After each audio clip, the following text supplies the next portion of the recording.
ಬೆಂಗಳೂರಿನಲ್ಲಿ ಎರಡು ಬಿಎಂಟಿಸಿ ಬಸ್ಗಳ ನಡುವೆ ಅಪಘಾತ ಸಂಭವಿಸಿದೆ. ಈ ಅಪಘಾತದಲ್ಲಿ ಯುವತಿಯ ಕಾಲು ಸಿಲುಕಿಕೊಂಡು 2 ಗಂಟೆಗಳ ಕಾಲ ಪರದಾಟ ನಡೆಸಿದ್ದಾಳೆ. ಬಸ್ನಲ್ಲಿ ಸಿಲುಕಿದ್ದವರ ರಕ್ಷಣೆ ಕಾರ್ಯ ಯಶಸ್ವಿಯಾಗಿದೆ. 2 ಬಿಎಂಟಿಸಿ ಬಸ್ಗಳ ನಡುವೆ ಆಗಿದಂತಹ ಅಪಘಾತ ಬೆಂಗಳೂರಿನ ಕೆಆರ್ ಸರ್ಕಲ್ ಬಳಿ ಬೆಳ್ಳಂಬೆಳಗ್ಗೆನೆ ಅಪಘಾತ ಸಂಭವಿಸಿತ್ತು. ಈ ಅಪಘಾತದಲ್ಲಿ ಯುವತಿ ಓರ್ವಳು ಕಾಲು ಸಿಲುಕಿ ಗೋಳಾಡಿದಂತಹ ಘಟನೆ ಸಂಭವಿಸಿದೆ. ಸತತ 1.5 ಗಂಟೆಯಿಂದ 2 ಗಂಟೆಗಳ ಕಾಲ ಡ್ರೈವರ್ ಸೀಟ್ ಕೆಳಭಾಗದಲ್ಲಿ ಯುವತಿಯ ಕಾಲು ಸಿಲುಕಿ ಪರದಾಟವನ್ನು ನಡೆಸಿದ್ದಾಳೆ. ಸಂಕಷ್ಟಕ್ಕೆ ಸಿಲುಕಿ ಒದ್ದಾಡಿರುವಂತಹ ಘಟನೆ ನಡೆದಿದೆ. ಮಹಿಳೆಯನ್ನ ಕಾಲನ್ನು ಹೊರತೆಗೆಯುವುದಕ್ಕೋಸ್ಕರ ಸ್ಥಳೀಯರು ಅಗ್ನಿಶಾಮಕ ದಳದ ಸಿಬ್ಬಂದಿಗಳು ಹರಸಾಹಸ ಪಟ್ಟಿದ್ದಾರೆ. ಸುಮಾರು 2 ಗಂಟೆಗಳ ಕಾಲ ಕಾರ್ಯಾಚರಣೆ ನಡೆಸಿ ಕೊನೆಗೂ ಆ ಯುವತಿಯನ್ನ ರಕ್ಷಿಸಿದ್ದಾರೆ. ಸತತವಾಗಿ 1.5 ಗಂಟೆಯಿಂದ 2 ಗಂಟೆಗಳ ಕಾಲ ಸ್ಥಳೀಯರು ಅಗ್ನಿಶಾಮಕ ದಳದ ಸಿಬ್ಬಂದಿಗಳ ನಿರಂತರ ಕಾರ್ಯಾಚರಣೆ ಕೊನೆಗೂ ಆ ಯುವತಿಯನ್ನ ರಕ್ಷಿಸುವಲ್ಲಿ ಯಶಸ್ವಿಯಾಗಿದ್ದಾರೆ. ನೀವು ದೃಶ್ಯಗಳಲ್ಲೂ ಕೂಡ ಗಮನಿಸ್ತಾ ಇದ್ದೀರಾ. ಬೆಳ್ಳಂಬೆಳಗ್ಗೆ ಬೆಂಗಳೂರಿನ ಕೆಆರ್ ಸರ್ಕಲ್ ಬಳಿ ನಡೆದಿರುವಂತಹ ಅಪಘಾತ ಇದು. ಈ ಘಟನೆಗೆ ಸಂಬಂಧಪಟ್ಟಂತೆ ಹೆಚ್ಚಿನ ಮಾಹಿತಿಯನ್ನು ಕೊಡ್ತಾರೆ ನಮ್ಮ ಪ್ರತಿನಿಧಿ ಶಿವಕುಮಾರ್. ಘಟನಾ ಸ್ಥಳದಿಂದ ನೇರ ಸಂಪರ್ಕಕ್ಕೆ ಸಿಗ್ತಾ ಇದ್ದಾರೆ. ಶಿವಕುಮಾರ್, ಕೊನೆಗೂ 2 ಗಂಟೆಗಳ ನಿರಂತರ ಕಾರ್ಯಾಚರಣೆ, ಅಗ್ನಿಶಾಮಕ ದಳ ಸ್ಥಳೀಯರು ಸಾಕಷ್ಟು ಸಹಾಯ ಮಾಡಿದ್ರು. ಕೊನೆಗೂ ಯುವತಿಯನ್ನ ರಕ್ಷಣೆ ಮಾಡುವಲ್ಲಿ ಯಶಸ್ವಿಯಾಗಿದ್ದಾರೆ. ಸದ್ಯ ಈಗ ಆ ಯುವತಿಯ ಪರಿಸ್ಥಿತಿ ಹೇಗಿದೆ? ಕಾಲಿಗೆ ತುಂಬಾ ದೊಡ್ಡ ಮಟ್ಟದ ಗಾಯ ಆಗಿದೆ ಅಂತ ದೃಶ್ಯಗಳಲ್ಲಿ ನೋಡಿದ್ರೆ ಗೊತ್ತಾಗ್ತಾ ಇದೆ. ಹೇಗಿದೆ ಪರಿಸ್ಥಿತಿ, ಯುವತಿಯ ಪರಿಸ್ಥಿತಿ ಶಿವಕುಮಾರ್? ಬೆಳಿಗ್ಗೆ 8 ಗಂಟೆ ಸುಮಾರಿಗೆ ಮೆಜೆಸ್ಟಿಕ್ನಿಂದ ಹೊರಟಂತ ವಾಯುವಜ್ರ ಬಿಎಂಟಿಸಿ ಬಸ್ ಅತಿ ಬೆಲೆಗೆ ಹೋಗುವಂತ ಸಂದರ್ಭದಲ್ಲಿ ಕೆಆರ್ ಸರ್ಕಲ್ ಭಾಗದಲ್ಲಿ ಸಿಗ್ನಲ್ ಬಿದ್ದಂತ ಪರಿಣಾಮ ಬಸ್ನ ಬ್ರೇಕ್ ಹಾಕಲಾಗಿರುತ್ತೆ. ಹಿಂಬದಿಯಿಂದ ಬಂದಂತ ಮತ್ತೊಂದು ಬಿಎಂಟಿಸಿ ಬಸ್ ಇನ್ನೇನು ಸಿಗ್ನಲ್ ಬಿಟ್ಬಿಡುತ್ತೆ ಅಂತೇಳಿ ಮುಂದೆ ಇದ್ದಂತ ವಾಯುವಜ್ರ ಬಸ್ಗೆ ನೇರವಾಗಿ ಬಂದು ಹಿಂಬದಿಯಿಂದ ಡಿಕ್ಕಿ ಹೊಡೆದಂತ ಪರಿಣಾಮ ಡ್ರೈವರ್ ಸೀಟ್ ಸೇರಿದಂತೆ ಹಿಂಬದಿ ಇದ್ದಂತ ಸವಾರರ 2 ಸೀಟ್ಗಳಷ್ಟು ಜಾಗ ಮುಂದೆ ಇದ್ದಂತ ಬಸ್ಗೆ ಹೋಗಿ ಕಚ್ಕೊಳ್ಳುವಂತದ್ದು. ಪರಿಣಾಮವಾಗಿ ಡ್ರೈವರ್ ಸೀಟ್ ನ ಹಿಂಭಾಗದಲ್ಲಿ ಕೂತಿದ್ದಂತ ಕಲಬುರಗಿ ಮೂಲದ ಯುವತಿ ಭಾಗ್ಯ, ಆಕೆ ಬೆಂಗಳೂರಿನ ಹೊಸನಗರದ ನಿವಾಸಿಯಾಗಿರ್ತಾಳೆ. ಆಕೆಯನ್ನು ಕೂಡ ಆಕೆ ಆಗಿದ್ದಂತ ಸಂದರ್ಭದಲ್ಲಿ ಆಕೆಯ ಕಾಲ್ಗೂ ಕೂಡ ಗಂಭೀರವಾದಂತಹ ಪೆಟ್ಟುಗಳಾಗಿರುವಂತದ್ದು. ಸದ್ಯ ಘಟನಾ ಸ್ಥಳದಲ್ಲಿ ಅಗ್ನಿಶಾಮಕ ದಳ ಅಧಿಕಾರಿಗಳು ಮಾತನಾಡುತ್ತಿದ್ದಾರೆ. ಸರ್ ನೋಡಿ, ನಮಗೆ 8:40 ಕಾಲ್ ಬಂದ್ ಸರ್. ಕಾಲ್ ಬಂದ ತಕ್ಷಣ ಇಮಿಡಿಯೇಟ್ ಆಗಿ ನಾವು ಸಚಿವಾಲಯದಿಂದ ಗಾಡಿನ ಟರ್ನ್ ಔಟ್ ಮಾಡಿದ್ವಿ. ಗಾಡಿ ಟರ್ನ್ ಔಟ್ ಮಾಡಿ ಇಲ್ಲಿ ಸ್ಪಾಟಿಗೆ ಬಂದು ಇಮಿಡಿಯೇಟ್ ಆಗಿ ನಾವು ಏನ್ ಆಕ್ಸಿಡೆಂಟ್ ಆಗಿತ್ತು, ನಾವು ಬರೋ ಡ್ರೈವರ್ಗೆ ತಿಳಿಪಟ್ಟಾಗಿತ್ತು, ಅವ್ರು ಇಮಿಡಿಯೇಟ್ ಅಲ್ಲಿ ಆಂಬುಲೆನ್ಸ್ ಶಿಫ್ಟ್ ಮಾಡಲಾಯಿತು. ನೆಕ್ಸ್ಟ್ ಒಬ್ರು ಲೇಡಿ, ಒಬ್ರು 40 ವರ್ಷ ಆಗಿರ್ಬೋದು, ಆ ಲೇಡಿ ಹೆಣ್ಮಗಳು ಡ್ರೈವರ್ ಸೀಟ್ ಇಂದ ಸಿಕ್ಕಾಕೊಂಡಿದ್ರು.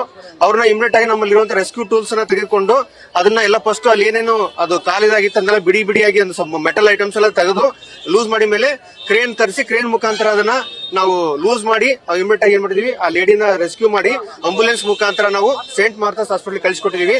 ಅವ್ರ ಪ್ರಾಣಾಪಾಯಕ್ಕೆ ಏನಾಗಿಲ್ಲ, ಜಸ್ಟ್ ಕಾಲೆಲ್ಲ ಇಂಜುರಿ ಆಗಿದೆ, ಅವ್ರ ಟ್ರೀಟ್ಮೆಂಟ್ ಆಗುತ್ತೆ. ಇಷ್ಟು ನಾವು ನಮ್ಮ ಟೀಮ್ ಇಂದ ನಾವು ನಮ್ಮ ಫೈರ್ ಸರ್ವಿಸ್ ಇಂದ ನಾವು ಕೆಲಸ ಮಾಡಿದ್ವಿ. ಅದು ಡ್ರೈವರ್ದು ಗೊತ್ತಿಲ್ಲ ಸರ್. ಆಲ್ರೆಡಿ ಬರಾಗನ ನಾವು ಅವ್ರ ಹಾಸ್ಪಿಟಲ್ಗೆಲ್ಲ ಹೋಗಿದ್ರು. ಅದು ಅವ್ರು ಬರಾಗನ ರೆಸ್ಕ್ಯೂ ಆಗಿತ್ತು ಸರ್. ಇಬ್ರು ಸರ್, ಇಬ್ರು ಮತ್ತೆ ಯಾರಿಗೇನಾಗಿದೆ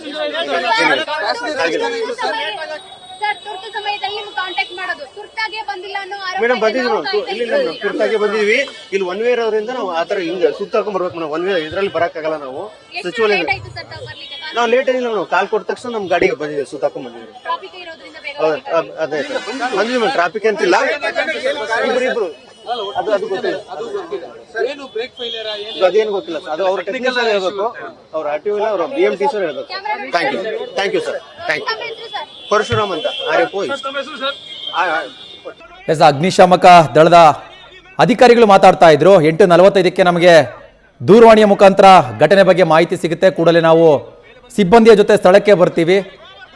ಈ ವೇಳೆ ಡ್ರೈವರ್ ಸಣ್ಣ ಪುಟ್ಟ ಗಾಯಗಳೊಂದಿಗೆ ಕಂಡು ಬರ್ತಾರೆ. ಅವರನ್ನ ಸ್ಥಳೀಯ ಆಸ್ಪತ್ರೆಗೆ ದಾಖಲು ಮಾಡ್ತೀವಿ. ಆದರೆ ಓರ್ವ ಮಹಿಳೆ ಕಾಲು ಸಿಲುಕಿಕೊಂಡು ಒದ್ದಾಡ್ತಿರುವಂತಹ ಪರಿಸ್ಥಿತಿ ಇರುತ್ತೆ. ಆ ಸಂದರ್ಭದಲ್ಲಿ ಕಾರ್ಯಾಚರಣೆ ನಡೆಸಿ ಈಗ ಆ ಮಹಿಳೆಯನ್ನು ಕೂಡ ನಾವು ರಕ್ಷಣೆ ಮಾಡಿದ್ದೇವೆ. ಸ್ಥಳೀಯ ಆಸ್ಪತ್ರೆಗೆ ಚಿಕಿತ್ಸೆಗಂತ ಕರೆದುಕೊಂಡು ಹೋಗಲಾಗಿದೆ. ಸದ್ಯ ಯಾವುದೇ ರೀತಿಯಾದ ಪ್ರಾಣ ಅಪಾಯವಿಲ್ಲ. ಕಾಲಿಗೆ ಗಾಯ ಆಗಿದೆ, ಅದಕ್ಕೆ ಚಿಕಿತ್ಸೆ ಕೂಡ ಆಗುತ್ತೆ ಅಂತೇಳಿ ಅಗ್ನಿಶಾಮಕ ದಳದ ಅಧಿಕಾರಿಗಳು ಮಾಹಿತಿ ಕೊಡ್ತಾ ಇದ್ರು. ಮತ್ತೊಂದು ಕಡೆ ನೀವು ದೃಶ್ಯಗಳಲ್ಲೂ ಕೂಡ ಗಮನಿಸ್ತಾ ಇದ್ದೀರಾ. ಒಂದು ದೃಶ್ಯದಲ್ಲಿ ಸತತ 2 ಗಂಟೆಗಳ ಕಾಲ ಆ ಯುವತಿ, ಆ ಮಹಿಳೆ ಕಾಲು ಸಿಲಿಕೊಂಡು ಒದ್ದಾಡ್ತಾ ಇದ್ದಂತಹ ದೃಶ್ಯ. ಮತ್ತೊಂದು ಕಡೆ 2 ಗಂಟೆಗಳ ನಿರಂತರ ಕಾರ್ಯಾಚರಣೆಯ ಬಳಿಕ ಆ ಯುವತಿಯನ್ನ ರಕ್ಷಣೆ ಮಾಡಿ ಆಸ್ಪತ್ರೆಗೆ ಕರೆದುಕೊಂಡು ಹೋಗ್ತಾ ಇರುವಂತಹ ದೃಶ್ಯ. ಇಂದು ಕೆಆರ್ ಸರ್ಕಲ್ ನಲ್ಲಿ ಬೆಳ್ಳಂಬೆಳಗ್ಗೆ 2 ಬಿಎಂಟಿಸಿ ಬಸ್ ಅಪಘಾತ ತೀವ್ರತೆಯನ್ನ ಪಡೆದಿತ್ತು. ಸೊ ಆ ಒಂದು ಸಮಯದಲ್ಲಿ ಮೊದಲಿಗೆ ಬಂದಂತಹ ಅಗ್ನಿಶಾಮಕ ಇಲಾಖೆಯ ಸಿಬ್ಬಂದಿಗಳಿದ್ದಾರೆ. ಕಂಡೀಷನ್ ಹೆಂಗಿತ್ತು ಅವಾಗ ಅಂತ ಕೇಳ್ತಾಗೋಣ. ಸರ್, ತಾವೇ ಮೊದಲು ಬಂದಿದ್ದೀರಾ, ಹೇಳಿ ಸರ್. ಮೇಡಮ್ ಕಂಡೀಷನ್ ಹೆಂಗಿತ್ತು ಸರ್ ಅವಾಗ? ಮೇಡಮ್ ಕಂಡೀಷನ್ ಡ್ರೈವರ್ ಸೀಟ್ ಬಂದು ಹಿಂದಗಡೆ ಪ್ಯಾಸೆಂಜರ್ ಇದಕ್ಕೆ ತುಂಬಾ ಕ್ರಿಟಿಕಲ್ ಆಗಿ ಸಿಗಾಕೊಂಡಿತ್ತು. ನಾವು ನಮ್ಮ ಡಿಪಾರ್ಟ್ಮೆಂಟ್ ಇಂದ ಕ್ರೋಬರು ಸ್ಪೀಡ್ರು ಅವನ್ನೆಲ್ಲ ತಗೊಂಡ್ಬಂದು ರೆಸ್ಕ್ಯೂ ಮಾಡಿದೀವಿ. ತುಂಬಾ ಥ್ಯಾಂಕ್ ಯು. ಸ್ಪಾಟ್ಗೆ ತಾವೇ ಮೊದಲು ಬಂದಿದ್ದಂತ ಕೇಳ್ಪಟ್ವಿ ಸರ್, ಕಂಡೀಷನ್ ಹೆಂಗಿತ್ತು ಅವಾಗ? ಮೇಡಮ್ ಕಂಡೀಷನ್ ತುಂಬಾ ಇದಾಗಿತ್ತು ಮೇಡಮ್. ಅವರು ಕಾಲ್ ಜಾಮ್ ಆಗ್ಬಿಟ್ಟು ಸಿಕ್ಕಾಕೊಂಡಿತ್ತು ಮೇಡಮ್. ನಾವು ಬಂದ ತಕ್ಷಣ ನೋಡಿದ್ವಿ ಸಿಚುಯೇಷನ್. ಆ ಅಮ್ಮನ್ ಕಾಲು ತುಂಬಾ ಪರಿಸ್ಥಿತಿ ಬ್ಯಾಡ್ ಆಗಿತ್ತು ಸರ್. ಆಮೇಲೆ ಅದು ಕ್ರೋಬಾರ್ ಮತ್ತೆ ಸ್ಪ್ರೆಡರ್ ಅದೆಲ್ಲ ತಗೊಂಡು ಹೆಲ್ಪ್ ಮಾಡಿ ಆ ಅಮ್ಮನ್ ಕಾಲ್ ಸ್ವಲ್ಪ ಇದ್ ಮಾಡೋದಂಗೆ ಕ್ರೇನ್ ಸಹಾಯದಿಂದ ಪೂರ್ತಿಯಾಗಿ ರಕ್ಷಣೆ ಮಾಡಕ್ಕೆ ಹೆಲ್ಪ್ ಆಯ್ತು. ರೆಸ್ಕ್ಯೂ ಮಾಡೋದು ಎಷ್ಟು ಸವಾಲಿನ ಕೆಲಸ ಆಗಿತ್ತು. ಸೊ ಒಳಭಾಗದಲ್ಲಿ ತುಂಬಾ ಸ್ಟ್ರಕ್ ಆಗಿತ್ತು. ಎಷ್ಟೊತ್ತು ಟೈಮ್ ತಗೊಂಡ್ರಿ madam? Around 1.5 minute, half hour ತಗೊಂಡಿದ್ದೀವಿ. ಯಾಕಷ್ಟೇ ಟೈಮ್ ಆಯ್ತು ಅಂತ? ಮೇಡಮ್ ಅದು ತುಂಬಾ ಜಾಮ್ ಆಗ್ಬಿಟ್ಟಿತ್ತು ಅವ್ರ ಕಾಲು. ಅದು ತುಂಬಾ ಒಳಗೆ ಇಕ್ಕಟ್ಟಿನ ಪರಿಸ್ಥಿತಿಲಿ ಆಗೋಗಿತ್ತು ಮೇಡಮ್. ಆ ಎಮ್ಮನ್ ಕಾಲ್ ಸಿಕ್ಕಾಕೊಂಡಿದ್ದು. ಸೊ ಅದಕ್ಕೆ ಅದು ಮಾಡಿದ್ವಿ ಮೇಡಮ್, ಕೆಲಸ ಮಾಡಿದ್ವಿ.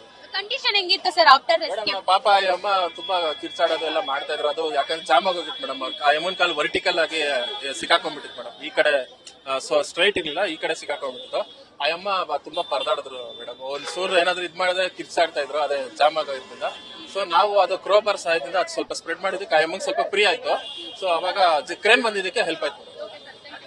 ನೋಡಿದ್ರಲ್ಲ, 1 ಗಂಟೆಯ ಕಾರ್ಯಾಚರಣೆ ಬಳಿಕ ಮಹಿಳೆಯನ್ನ ರಕ್ಷಣೆ ಮಾಡಲಾಯಿತು. ಸೊ ಬಹುತೇಕ ಈ ಒಂದು ರೆಸ್ಕ್ಯೂ ಕಾರ್ಯಾಚರಣೆ ಎಷ್ಟಾಗಿತ್ತಂದ್ರೆ 1 ಗಂಟೆಗಳ ಕಾಲ ಬೇಕಾಗಿತ್ತು. ಒಳಭಾಗದಲ್ಲಿ ಜಾಮ್ ಆಗಿತ್ತು. ಜೊತೆಗೆ ನಾವೇನಾದ್ರೂ ರಿಸ್ಕ್ ತಗೊಂಡಿದ್ರೆ ಮಹಿಳೆಯ ಕಾಲಿಗೆ ಏಟ್ ಆಗ್ತಿತ್ತು ಅನ್ನೋ ಅನಿಸಿಕೆ ಅಗ್ನಿಶಾಮಕ ಇಲಾಖೆ ಸಿಬ್ಬಂದಿಗಳೇ ಹೇಳಿರುವಂತದ್ದು. ಕ್ಯಾಮರಾ ಪರ್ಸನ್ ಪ್ರಶಾಂತ್ ಜೊತೆ ಸವಿತಾ ರಾಮಚಂದ್ರ, ನ್ಯೂಸ್ ಫಸ್ಟ್ ಬೆಂಗಳೂರು. ಅಗ್ನಿಶಾಮಕ ದಳದ ಸಿಬ್ಬಂದಿಗಳು ಕೂಡ ಮಾತಾಡ್ತಾ ಇದ್ರು. ಸುಮಾರು 1.5 ಗಂಟೆಗಳ ಕಾಲ ಕಾರ್ಯಾಚರಣೆ ನಡೆಸಲಾಗಿದೆ. ಅಂದ್ರೆ ಡ್ರೈವರ್ ಸೀಟ್ ಹಿಂದೆ ಏನು BMTC ಬಸ್ ವೇಗವಾಗಿ ಬಂದು ಗುದ್ದಿದ ರಭಸಕ್ಕೆ ಡ್ರೈವರ್ ಸೀಟ್ ಹೋಗಿ ಹಿಂದೆ ಪ್ಯಾಸೆಂಜರ್ ಸೀಟ್ ಏನಿರುತ್ತೆ ಆ ಸೀಟ್ಗೆ ತಾಗಿ ಜಖಮಾಗಿತ್ತು. ಹಾಗಾಗಿ ಸಹಜವಾಗಿ BMTC ಬಸ್ಗಳಲ್ಲಿ ಆ ಸೀಟ್ಗಳ ನಡುವೆ ಅಂತರ ಎಷ್ಟಿರುತ್ತೆ ಅನ್ನೋದ್ರ ಬಗ್ಗೆ ಕೂಡ ನಮಗೆ ಗೊತ್ತಿರುತ್ತೆ. ಸೊ ಹಾಗಾಗಿ ಆ ಒಂದು ಟೈಟ್ ಸಿಚುವೇಶನ್ನಲ್ಲಿ ಆ ಮಹಿಳೆಯ ಕಾಲು ಡ್ರೈವರ್ ಸೀಟ್ ಅಡಿಯಲ್ಲಿ ಸಿಲುಕೊಂಡಿತ್ತು. ಹಾಗಾಗಿ ಸಾಕಷ್ಟು ಸವಾಲಿದರಾಗಿತ್ತು. ಯಾಕಂತ ಹೇಳಿದ್ರೆ ಜಾಗ ತುಂಬ ಕಿರಿದಾಗಿತ್ತು. ಒಳಗಡೆ ಕೆಲವು ಸಿಬ್ಬಂದಿಗಳು ಮಾತ್ರ ಹೋಗಿ ಒಳಗಡೆ ಆ ಕಾಲನ್ನು ಹೊರತೆಗೆಯುವಂತಹ ಕೆಲಸವನ್ನು ಮಾಡುವಷ್ಟು ಅವಕಾಶ ಇತ್ತು. ಹಾಗಾಗಿ ಸುಮಾರು 1.5 ಗಂಟೆಗಳ ಕಾಲ ಈ ಕಾರ್ಯಾಚರಣೆಯನ್ನು ನಡೆಸೋದಕ್ಕೆ ಸಾಧ್ಯವಾಯಿತು. ಇಲ್ಲವಾದರೆ ಇನ್ನೂ ಬೇಗ ನಾವು ಈ ಕಾರ್ಯಾಚರಣೆಯನ್ನು ನಡೆಸಿ ಆ ಮಹಿಳೆಯನ್ನು ರಕ್ಷಣೆ ಮಾಡ್ತಾ ಇದ್ವಿ ಅಂತೇಳಿ ಮಾಹಿತಿನ ಕೊಡ್ತಾ ಇದ್ದಾರೆ. ಮತ್ತೊಂದು ಕಡೆ ಈಗ ಆ ಯುವತಿಯನ್ನು ರಕ್ಷಿಸಿ ಅಲ್ಲೇ ಸಮೀಪದಲ್ಲಿರುವಂತಹ ಸೇಂಟ್ ಮಾರ್ಥಾಸ್ ಆಸ್ಪತ್ರೆಗೆ ಕರೆದುಕೊಂಡು ಹೋಗಿ ಚಿಕಿತ್ಸೆ ಕೊಡಿಸುವಂತಹ ಕೆಲಸ ಕೂಡ ಆಗ್ತಾ ಇದೆ. ಇನ್ನು ಬೆಂಗಳೂರಿನಲ್ಲಿ ಪದೇ BMTC ಬಸ್ಗಳು ಅಪಘಾತಕ್ಕೆ ಈಡಾಗ್ತಾ ಇದೆ. ಅದರಲ್ಲೂ ಕೂಡ ಎಲೆಕ್ಟ್ರಿಕ್ ಬಸ್ಗಳು ಹೆಚ್ಚಿನ ಸಂಖ್ಯೆಯಲ್ಲಿ ಅಪಘಾತಕ್ಕೆ ಒಳಗಾಗ್ತಾ ಇರುವಂಥದ್ದು. ಸೊ ಹಾಗಾಗಿ BMTC ಅವರು ಯಾವುದೇ ರೀತಿಯಾದ ಕಡಿವಾಣ ಹಾಕೋದಾಗಿರಲಿ ಅಥವಾ ಅವರಿಗೆ ಕ್ರಮ ತಗೊಳ್ಳೋದಾಗಿರಲಿ ಯಾವುದು ಕೂಡ ಮಾಡ್ತಾ ಇಲ್ಲ. ಯಾಕಂತ ಹೇಳಿದ್ರೆ ಎಲೆಕ್ಟ್ರಿಕ್ ವಾಹನಗಳು BMTCಯ ಗುತ್ತಿಗೆ ಆಧಾರದಲ್ಲಿ ಕೆಲಸ ಮಾಡ್ತಾ ಇರ್ತಾರೆ. ಹಾಗಾಗಿ ಎಲೆಕ್ಟ್ರಿಕ್ ವಾಹನಗಳು, ಎಲೆಕ್ಟ್ರಿಕ್ ಬಸ್ಗಳಲ್ಲಿ ಪದೇ ಅಪಘಾತ ಸಂಭವಿಸ್ತಾ ಇದೆ. ಸದ್ಯ ಈ ಘಟನೆಯಲ್ಲಿ ಡ್ರೈವರ್ ಮತ್ತೆ ಮಹಿಳೆಗೆ ಇಬ್ಬರಿಗೆ ಕೂಡ ಈಗ ಗಾಯಗಳಾಗಿದೆ. ಇಬ್ಬರನ್ನು ಕೂಡ ಸ್ಥಳೀಯ ಆಸ್ಪತ್ರೆಗೆ ಸೇರಿಸಿ ಚಿಕಿತ್ಸೆಯನ್ನ ಕೂಡ ಮಾಡಲಾಗ್ತಾ ಇದೆ.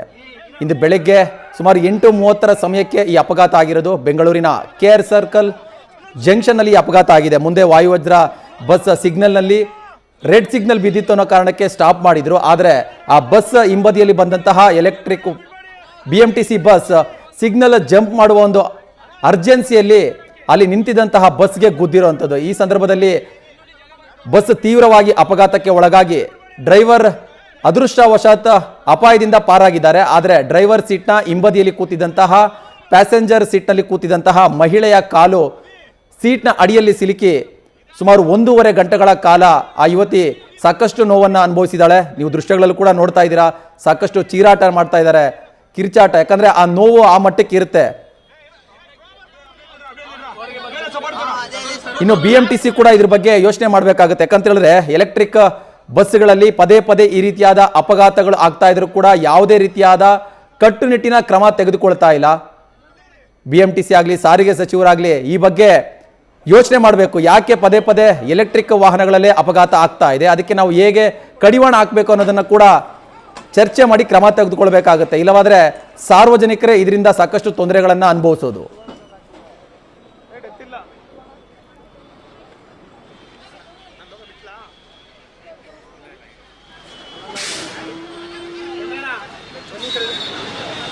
ನೀವು ದೃಶ್ಯಗಳಲ್ಲೂ ಕೂಡ ಗಮನಿಸ್ತಾ ಇದ್ದೀರಾ ಆ ಬಸ್ಸಿನ ಪರಿಸ್ಥಿತಿ. ಅಂದರೆ ಆ ಬಸ್ಸು ಎಷ್ಟು ವೇಗವಾಗಿ ಬಂದು ನಿಂತಿದ್ದಂತಹ ಬಸ್ಗೆ ಹಿಂಬದಿಯಲ್ಲಿ ಗುದ್ದಿರೋದಿದು. ಈ ಬಸ್ ಹಿಂಬದಿಯಿಂದ ಬಂದು ಸಿಗ್ನಲಲ್ಲಿ ನಿಂತಿದ್ದ ವಾಯುವಜ್ರ ಬಸ್ಗೆ ಗುದ್ದಿರುವಂತಹ ಬಸ್ ಇದು. ಎಲೆಕ್ಟ್ರಿಕ್ BMTC ಬಸ್ ಇದು. ಸಂಪೂರ್ಣವಾಗಿ ಮುಂಭಾಗ ನಜ್ಜುಗುಜ್ಜಾಗೋಗಿದೆ. ಬಹುಶಃ ಆ ದೃಶ್ಯವನ್ನು ನೋಡ್ತಾ ಇದ್ರೆ ಆ ಚಾಲಕನ ಪರಿಸ್ಥಿತಿ ಎಷ್ಟು ಗಂಭೀರ ಆಗಿರುತ್ತೆ ಅನ್ನೋದ್ರ ಬಗ್ಗೆ ಕೂಡ ಊಹೆ ಮಾಡ್ಬೋದು. ಸದ್ಯ ಚಾಲಕ ಸ್ಥಳೀಯ ಆಸ್ಪತ್ರೆಯಲ್ಲಿ ಚಿಕಿತ್ಸೆಯನ್ನು ಕೂಡ ಪಡೆದುಕೊಳ್ತಾ ಇದ್ದಾರೆ.